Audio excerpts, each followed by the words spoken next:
عید سے پہلے کہا تھا کہ عید کے بعد جو سڑکیں ہیں وہ گرم ہو جائیں گی، تو اس وقت جو پی ٹی آئی سپورٹرز ہیں وہ بھی یہ بار بار مطالبہ کر رہے ہیں کہ کب تک یہ سڑکیں گرم ہوں گی، کیا اسٹریٹجی ہے، کوئی لانگ مارچ، کوئی دھرنے کے حوالے سے؟ ہم لوگ کریں گے انشاءاللہ، تحریک تحفظ آئین پاکستان کے پلیٹ فارم سے ہی ہوگا، اور ہم لوگ آپ دیکھ رہے ہیں آج بھی یہ کنونشن ایک ہوا ہے، کے پی میں ہمارے روزانہ ہو رہا ہوتا ہے، کل جو ہے وہ دیر میں ہوا تھا، پچھلے ہفتے ہری پور میں ہوا، ایبٹ آباد میں ہوا، ہر جگہ میں ہو رہے ہیں، اور اسی طرح ہمارا بھی مومنٹم بن رہا ہے۔ پنجاب میں جس طرح میں نے ابھی ساتھی کو بتایا کہ کل پنڈی میں ایک کنونشن ہو رہا تھا، ورکرز کنونشن، اور وہاں پہ بھی وہ بھی پنجاب پولیس کو ہضم نہیں ہوا، ہماری بہن عالیہ حمزہ صاحبہ کو انہوں نے اٹھا لیا اور انہوں نے جیل میں بند کر دیا۔ ہم لوگ اس چیز کو کنڈیم کرتے ہیں۔ عمر ایوب صاحب، سر یہ بتائیے گا کہ ہری پور کے حوالے سے اسلام آباد ہائی کورٹ نے رکن انتخاب کا ختم کیا، سوشل میڈیا پہ کہا جا رہا ہے کہ آپ کی سیٹ خطرے میں ہے، آپ عمران خان کا پیچھا نہیں چھوڑ رہے، عمران خان سے پیچھے ہٹ نہیں رہے، تو آپ کی کہا جا رہا ہے وہ ری کاؤنٹنگ ہوگی، الیکشن کمیشن تو پہلے آپ کو پتا ہے جس طرح آپ کی سیٹیں پہلے۔ بڑا اچھا مزے کا سوال ہے۔ سب سے پہلی چیز یہ ہے کہ میں نے الیکشن میں، آپ کو معلوم ہے میرے والد صاحب انتقال کر گئے،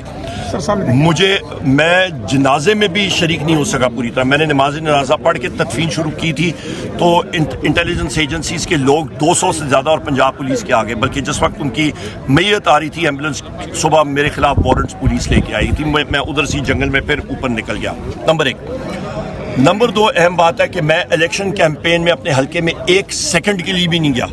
ٹھیک ہے، تو میں اس کو دھاندلی میں کیسے کر سکتا تھا؟ میرے چچا زاد بھائی یوسف ایوب خان صاحب کو اٹھا کے جیل میں ڈال دیا، میرے کوآرڈینیٹر کو، ہمارے ضلعی صدر کو، ہمارے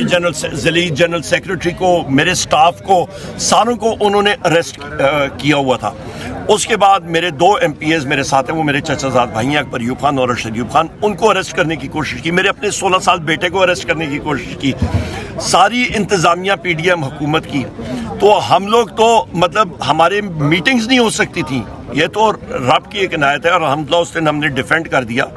ورنہ وہ تو ریکارڈ جلانے کے چکر میں تھے۔ اس کے بعد میرے مد مخالف نے جو ہارا مجھ سے 82,000 کی الحمدللہ رب العزت نے عزت کی، 2018 میں میری 40,000 کی لیڈ تھی، اس بار 82,000 کی تھی۔ میرے نیچے صوبائی ممبران جو میرے جیتے ہیں، ارشد ایوب خان صاحب اور اکبر ایوب خان صاحب، ان کی بھی 3500 اور 45,000 کی لیڈز تھیں، اور وہی ہماری ایگزیکٹ ووٹ ٹیلی ہے۔ اس وقت جناب ہمارے مد مخالف نے میرے مد مخالف نے ٹویٹر اور فیس بک پہ مبارکباد پیش کی مجھے اور PTI کو، ایک بھی سنگل کوئی کسی قسم کا اس نے اپلیکیشن یا کسی پریزائڈنگ افسر کو یا ریٹرننگ افسر کو اس نے نہیں دی کہ جی کچھ ہوا ہے، وہ بلکہ کہتا تھا کہ ساڑی گال ہو گئی ہے، یعنی کہ ہماری بات ہو گئی ہے اور کل آپ دیکھیں گے، ٹھیک ہے۔ رات کو جب وہ الیکشن ہارا تو اس نے کہا 2 بجے الیکشن رزلٹ چینج ہوگا، وہ بھی نہیں، وہ آپ کو معلوم ہے جس طرح وہ کر رہے تھے اسٹیبلشمنٹ کے لوگ، وہ چینج کر رہے تھے فارم 47، ہمارے لوگوں نے اس کا پہرا دیا۔ اس کے بعد ایک 60 دن کا ٹائم ہوتا ہے آپ کی نوٹیفیکیشن کے بعد، اس کے دوران بھی اس نے کوئی نہیں جمع کرایا۔ 60 دن کے بعد مئی میں جا کے اس نے کوئی وہ جمع کرایا الیکشن کمیشن میں کہ جی یہ ری کاؤنٹنگ ہونی چاہیے۔ ری کاؤنٹنگ ہوتی ہے میرے بھائی 5,000 3,000 ووٹ کا، ٹھیک ہے، جو بڑا کلوز مارجن ہوتا ہے، مطلب ووٹ ڈفرینشل، یہاں پہ تو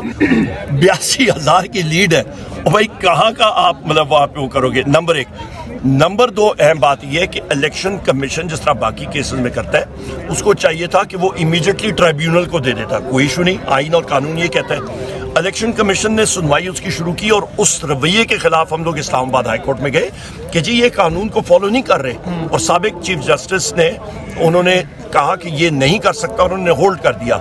یہ چیف جسٹس صاحب آئے، انہوں نے واپس الیکشن کمیشن کو بھیجا ہے، تو ابھی اس کے خلاف ہم لوگ قانون۔ اچھا، عمر ایوب صاحب، علیمہ خان پہ تنقید کی جا رہی ہے شیر افضل مروت کی جانب سے، اچھا آپ اپوزیشن لیڈر ہے، کیا آپ کا پوری اپوزیشن پر کنٹرول ہے یا نہیں ہے؟ وہ ایک تو MNA بھی ہیں اور پارٹی کے اندر بھی ہیں، اور دوسری جانب وہ علیمہ خان پہ تنقید بھی کر رہے ہیں۔ دیکھیے وزیر اعظم عمران خان صاحب کا جو ڈیسیجن تھا شیر افضل مروت صاحب کے حوالے سے وہ بڑا کلیئر ہے، نمبر 1۔ نمبر 2 جو ہے جو علیمہ خان صاحبہ کے خلاف یا کوئی وہ تنقید کر رہے ہیں، میرا خیال ہے ہم لوگ اپنے سیاسی حریفوں کے پیچھے لگے رہیں تو وہ زیادہ بہتر ہے۔ علیمہ خان صاحبہ وزیر اعظم عمران خان صاحب کی ہمشیرہ ہیں، اور ہمارے لیے قابل احترام ہے، اور وہ سیاسی عمل کا حصہ نہیں ہے۔ 45 دن کا دعویٰ کیا جا رہا ہے، اس کو کیا کہتے ہیں؟ کس چیز کا؟ کہ 45 دن میں مذاکرات ہو گئے ہیں، ڈیل ہو گئی ہے۔ ہمیں تو یہ ابھی اذان ہو رہی ہے، مجھے تو اس چیز کا کوئی معلوم ہی نہیں ہے جی، میرا خیال ہے ساری کیا سرائیاں یا افواہیں ہیں۔ مین اسٹریم میڈیا پہ بیٹھ کے کیا سرائیاں کی جا رہی ہیں؟ جی مین اسٹریم میڈیا پہ بیٹھ کے اہم